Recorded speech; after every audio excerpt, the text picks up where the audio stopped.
The Broncos onto the field, ready to start their next drive. And last time, decent field position through the pick six. Obviously costly. But they can't afford to just bunker in now. All right, good field position means go ahead and attack on offense. Try and press the advantage a little bit.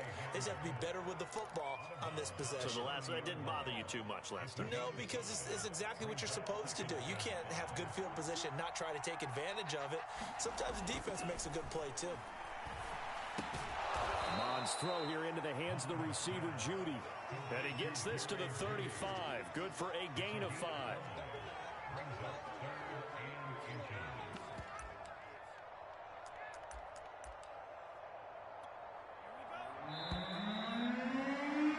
And that is going to do it for this third quarter of action. You're watching the NFL on EA Sports.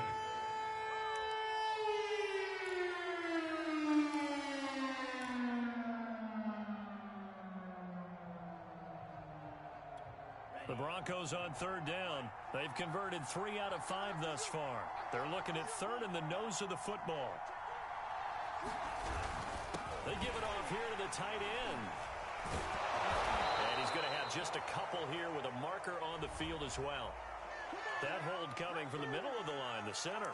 And it's difficult for him because sometimes you've got people right over you, and as soon as you snap it, trying to get your hands up and block them, you can be a little bit late getting it done. An important play right here, 3rd and 10. And I would expect pressure here.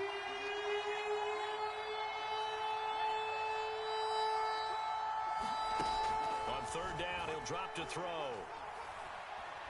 He'll go up top here for Hamler. And that will be incomplete. They weren't scared to let it fly, but it falls to the ground and brings up 4th down.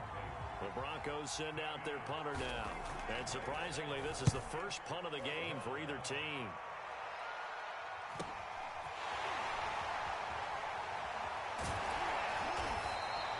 Call that a 46-yard punt, though they did get 9 back on the return. And the Jaguars go on offense, 1st down and 10. The Jacksonville offense set to begin their next drive. And you sense the tide turning. They scored, then their defense forced the punt, and now a chance to ultimately take the lead here late. And he's across the 40, 3 extra yards to the 43.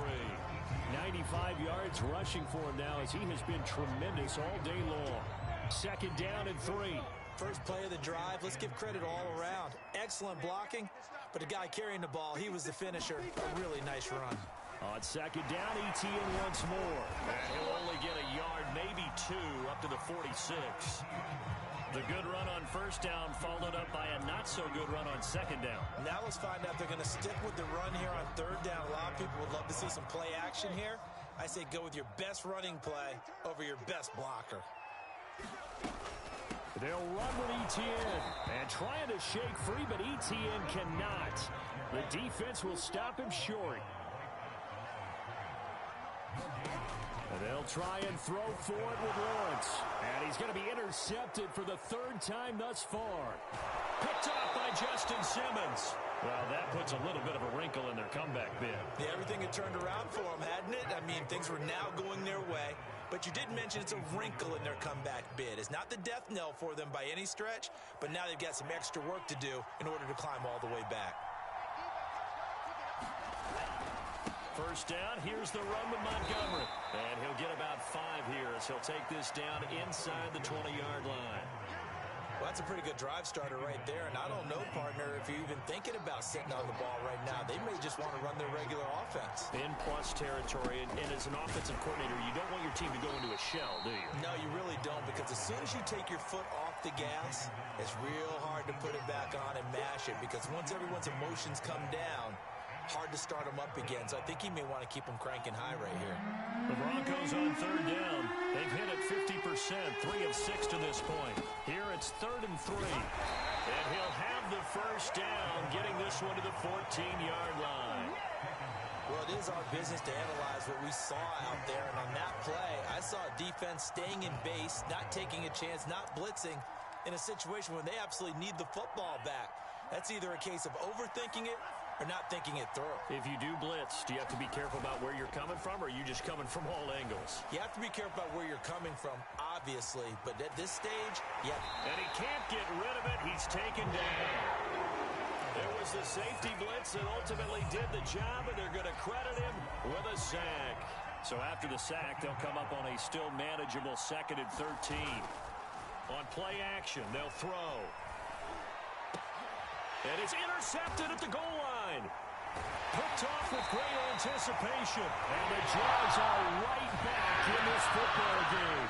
So, my goodness, I would have thought this possible not too long ago, but that turnover there means we have a game again. Yeah, it's been a completely different team here in the second half. I just wonder on the other side of the field, where the starters telling the backups, get ready, you're going to get some playing time. And now guess what? Hope they didn't cut the tape off of their wrists and ankles. They've got to go back out there and play. And they'll get 8 out of this before being stopped at the 28. Just about every quarterback is trained to really look downfield first before you come back and make a nice, safe throw. And in this case, that's exactly what he did. Found his running back, let him create some space, and it turned out to be a nice play for the offense. And he's able to get out to the 32, brought down there. Not too many more ideal situations at 2nd and 2 in order to try and pick up a first down. They ran it and picked it up.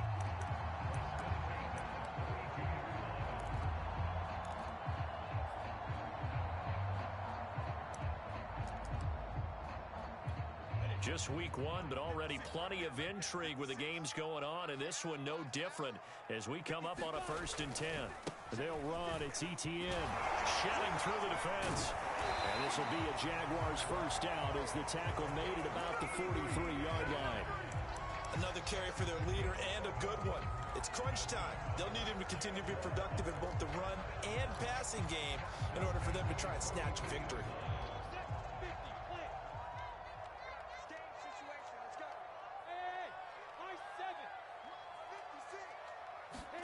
On first down, Lawrence. He'll be brought down by the Broncos. It's a sack.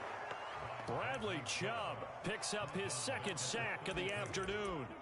Well, here's where having mobility sometimes can work against you as a quarterback. He thinks he can retreat and outrun the pressure. But that time, they zeroed in on him and took him down for a big loss, partner. A really big loss. Well, they're in some hot water now. After that sack, it's 2nd and 21. They go play action now. Lawrence. And pressure coming, and they got him once again.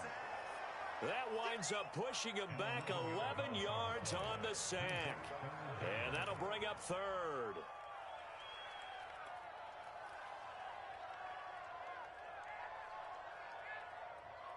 Possibly a turning point. Big play coming.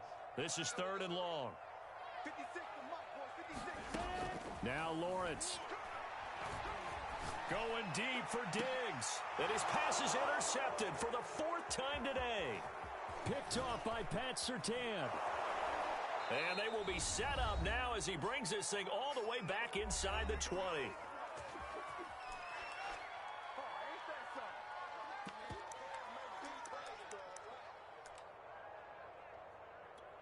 So it's Bronco football as we get you reset here. They've got a 1st and 10 as they look to try and finish this one off. And he'll take it into the end zone for a Denver score. An 18-yard touchdown run. And the Broncos are closing in on a winning start to the year as they extend their 4th quarter lead.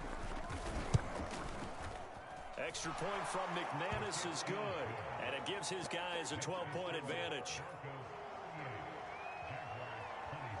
After the touchdown, here's McManus now to kick it away.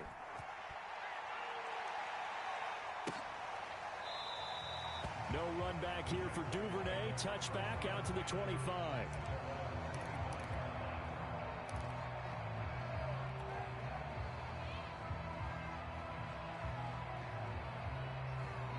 Jaguars come to the line to start their next drive.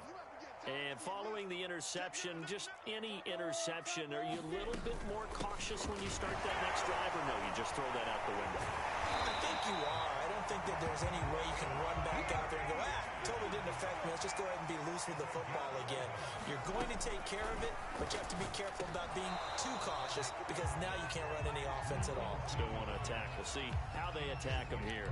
Another throw there off the mark, and obviously he's battled all of the interceptions. Things just haven't been true to form for him. I don't know. What do you think's going on out there, CD? That's a great question, and my suspicion is he's been coached really well to not show that he's having a problem. You know, they always tell you no matter what, you keep throwing the football with confidence. Well, we're not seeing a confident thrower right now.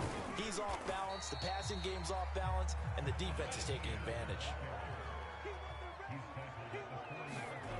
On third down, Lawrence. And that's going to be incomplete. The contact there enough to jar that ball free, and it brings up fourth down. That means it's just one last chance left, and this has to be a first down or a touchdown, or this game's over. All right, they're going to try and keep hope alive here on fourth down. They're going for it. As expected, they're going for it to keep the drive alive. And Sharp pulls it in. And they'll get this well past midfield before being stopped just before the 35.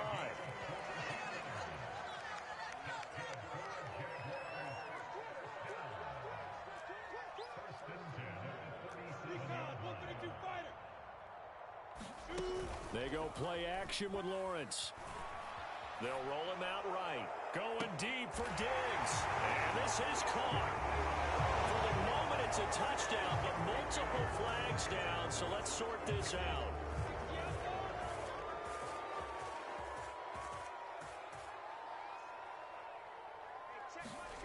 Now Lawrence.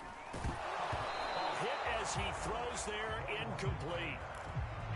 Whew, that's certainly not the worst thing. It stops the clock and lets your offense catch its breath and lets us exhale a little bit. Now I expect them to call a couple plays in the huddle, so they're ready if a tackle happens in bounds. Hey, Charlie. Check mark 39. Check mark 39. You're not ready.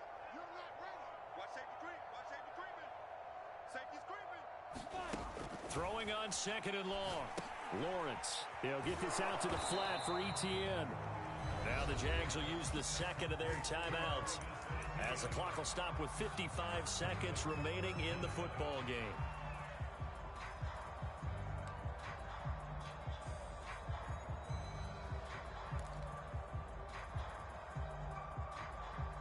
Seventh play of this drive coming up, but a long way to go on third down. Here's Lawrence. Flushed out right. On the run, he'll let this go deep right side. That's caught inside the 20. And all the way inside the 15 before they drop him. A big play that time through the air. 34 yards. And this is intercepted, and that should do it. T.J. Green with a pick. And the Broncos are going to have it here at their own 9-yard line. With the points that we've seen scored, neither defense has been at their best, but these guys, they've been a little bit better, Charles, and a nice interception there. Yeah, you're right about that, Brandon. Let's face it. It's not always how you start, it's how you finish, right? So maybe you have a rough game all the way along, but if you make a big play like that at the right time, it can make everything turn out just okay.